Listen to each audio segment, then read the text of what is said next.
Sobat Podcast masih di Ding ding ding ding ding ding Dalgona. Mantap. Dalgona. Mantap.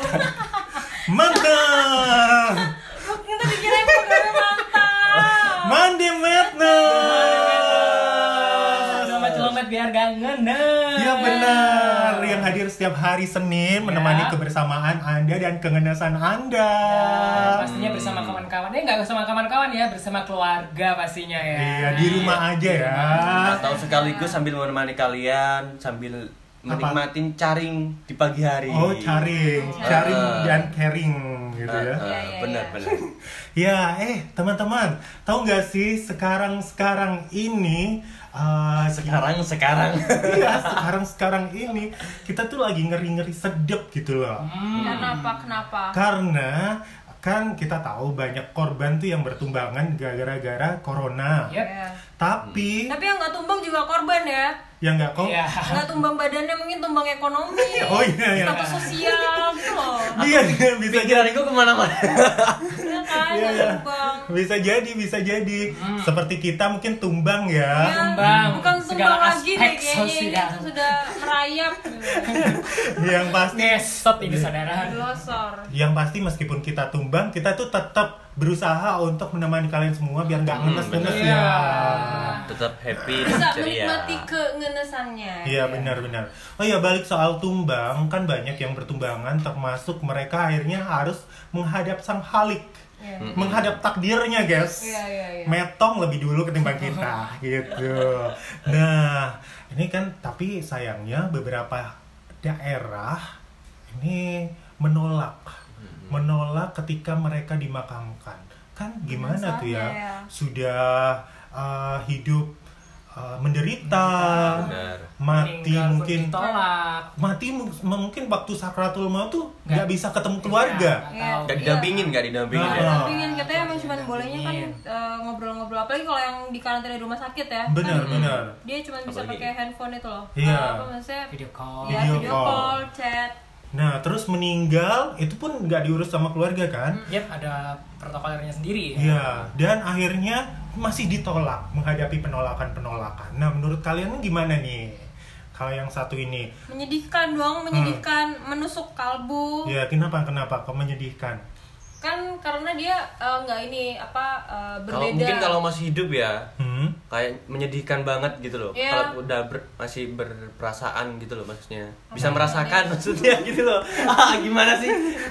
Nggak, maksudnya kalau saya kan dari orang yang sudut pandang orang yang tidak serba tahu ya. Mm-mm. Sudut pandang seorang serba tidak tahu. Saya cuma kalau di lingkungan saya nggak ada, relasi saya juga tidak ada. Saya melihat hanya di berita, Iya, dapat kabar-kabar benar. itu di berita. Itu ya kasihan, terenyuh gitu. Cuman karena tidak biasa gitu, di mana-mana kan orang itu kan akan dikerubuti atau dirayakan selebrasi kayak gitu kan dari lahir dan meninggal. Meninggal. Sekarang kalau zaman sekarang lahiran diem-diem, meninggal juga dijauhin. Kawin juga diem-diem sekarang. Bahkan meskipun itu bukan karena dalgona, Corona. Kenapa jadi dalgo?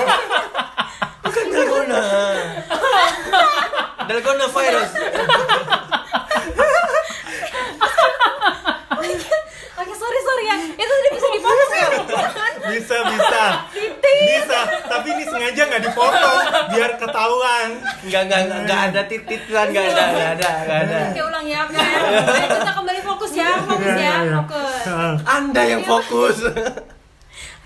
Terbayang dalgona di mana-mana dalgona. Sampai kopi Nescafe itu udah susah di pasaran, pusing. Jadi meskipun bukan karena COVID-19 ya, biar nggak mirip ya. Meskipun karena COVID itu udah dicurigain gitu, udah yang di sini-sinisin gitu. Kan kasihan, apalagi keadaan ini nggak lahir nggak sakit ataupun nggak meninggal aja, keadaan kita seluruh dunia tuh udah sedih gitu, apalagi kan dia meninggal dan karena corona juga gitu, jadi menyedihkan. Tapi yang bikin persepsi dari masyarakat kan kita sendiri, dari media, terus dari kitanya juga yang memakan aja tuh semua berita dari media gitu, gimana Nggak kenyang nggak makan berita. Nggak kenyang. sekarang sudah naik berat kita itu karena makan berita-berita dari media itu. Jadi kita yang hidup aja terhadap penyakit corona ini ketakutan setengah mati loh kan. Apalagi terhadap yang udah meninggal gitu loh kan, pasti memang menakutkan, semenakutkan itu untuk terpapar, terinfeksi si virus. Baik.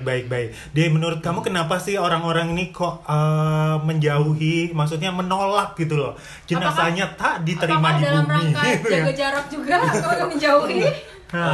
Enggak juga sih, mungkin lebih ini ya, teman masyarakat yang nolak, mereka lebih masih kurang sosialisasi dan juga edukasi kayaknya ya dari lembaga-lembaga yang berkaitan terutama. Jadi kayak edukasi mungkin minimal dari kelurahan, kecamatan, kemudian ke RT turun sampai ke lembaga paling kecil di masyarakat, harusnya bisa lebih mengedukasi kan kayak gitu. Terus kalau misalnya itu terjadi di lingkunganmu, kamu terima apa enggak? Soalnya Ya dia nih terima dong, tetap terima. Soalnya kan kalau menurut pemaparan dan edukasi dari lembaga-lembaga terkait kan memang ketika dia udah ditangani, ketika meninggal ditangani dengan protokol yang ketat, otomatis kan tidak akan menyebarkan virus seperti yang dibayangkan masyarakat yang ketakutan itu loh. Iya. Apalagi kan seperti yang kemarin kasusnya, berita yang naik banget itu seorang perawat kan yang ditolak di Semarang. Padahal si perawat ini udah di paling garda depan, udah APD kadang kabarnya apa adanya ya kan. Abis itu meninggal malah ditolak. Ya Har, kalau kamu sendiri Har, kenapa orang-orang ini kok membenci mereka, menolak mereka? Iya, karena padahal kan kita udah tahu ya cara penyebaran si corona ini gimana. Pastinya kan kita sudah tahu bagaimana cara kita mencegahnya. Nah, jadi kalau misalkan yang ditolak itu kan miris, ironis banget ya. Apalagi yang kemarin yang sempat viral ya, bener, jadi kata Ade itu seorang perawat ya, tadi sampai dikuburnya sama suaminya sama keluarga sendiri gitu ditolak. Itu ya agak miris sih gitu. Padahal kan kalau misalkan untuk ada protokoler bagaimana cara penanganan jenazah COVID ini kan ada protokolernya ya. Benar. Itu bukan berarti jenazah itu tidak boleh masuk ke kampung gitu. Cuman mereka tidak seperti ritual-ritual yang seperti biasanya. Benar. Bersentuhan melakukan langsung tuh dari orang medis dan pakaiannya lengkap. Kalau misalkan cuma APD lengkap, dikubur di tempatnya ya nggak masalah. Keluarga kalau misalkan pemakaman bisa datang. Jadi keluarga hanya mendoakan. Tapi ada jaraknya di protokol itu. Kalau misalkan keluarga baru datang boleh, pemakaman setelah dikubur baru boleh. Keluarganya datang cuman bisa lihat dari jauh gitu. Benar. Nggak bisa lihat sedekat kayak biasanya gitu. Jadi seperti itu. Kalau misalkan kita waduh ini ada jenazah yang mau lewat ke kampung, tapi kan mereka pakai ambulans. Nah, pakai ambulans terus gimana caranya? Ya udah, kan berarti kan pasti si medis ini bakalan tahu, berarti setelah itu disemprot disinfektan, seperti itu cara mencegahnya. Otomatis mereka kan warga diam di rumah toh, tidak bergerumbul gitu ya. Jadi jenazahnya ini tidak akan membahayakan kalau misalnya kita juga menjaga diri kita dari jarak si jenazahnya. Iya, jangankan virus-virus corona seperti ini, kayak yang di podcast kita sebelumnya kan ya, orang yang meninggal biasa-biasa saja itu kan juga penuh dengan bakteri, penuh dengan Nggak cuma orang ya, semua organisme makhluk hidup dong. Jadi meskipun tikus di pinggirnya kan kenapa nggak kayak dia di rumput laler? Iya, kayak gitu. Sehingga makanya itu harus lebih berhati-hati begitu. Berlope-lope. Berhati-hati. Oh iya, benar. Kalau misalkan hal itu terjadi dengan keluarga kalian sendiri nih misalnya, kan rasanya kan nggak enak kan, nggak deket, terus nggak bisa meluk, nggak bisa ini. Penghormatan terakhir ya. Itu gimana itu, Hari? Karena ini sudah peraturan ya, mau nggak mau. Aku tuh kadang-kadang gini, dia aku nggak apa-apa deh, yang penting aku ngelihat, aku bisa meluk-meluk gitu. Nah kalau seperti itu, Padahal nggak bisa. kalau seperti itu sih kita sudah harus menurunkan ego ya, karena semua itu tidak hanya kepentingan pribadi sendiri ya. Kalau misalkan ada anggota keluarga, jangan sampai ya, tapi Iya misal. kalau ada anggota keluarga yang meninggal karena COVID, ya sudah kita ikhlaskan, kita peluk dengan doa ya gitu. Dari positif kayaknya udah harus menerima, harus legowo. Apa ya, harus terima konsekuensinya sudah. Ikhlas gitu. Seperti itu. Jadi karena kedepannya kan semuanya harus ngikutin protokol yang udah sedunia gitu, bukan cuma di Indonesia saja. Tadi ngomong-ngomong soal pemerintah, aku mau nambahkan kalau di Kota Probolinggo kemarin itu lurah-lurah, camat, terus habis gitu tokoh-tokoh agama, ulama gitu sudah dikumpulkan untuk mendapatkan edukasi pemulasaran jenazah di Pemkot.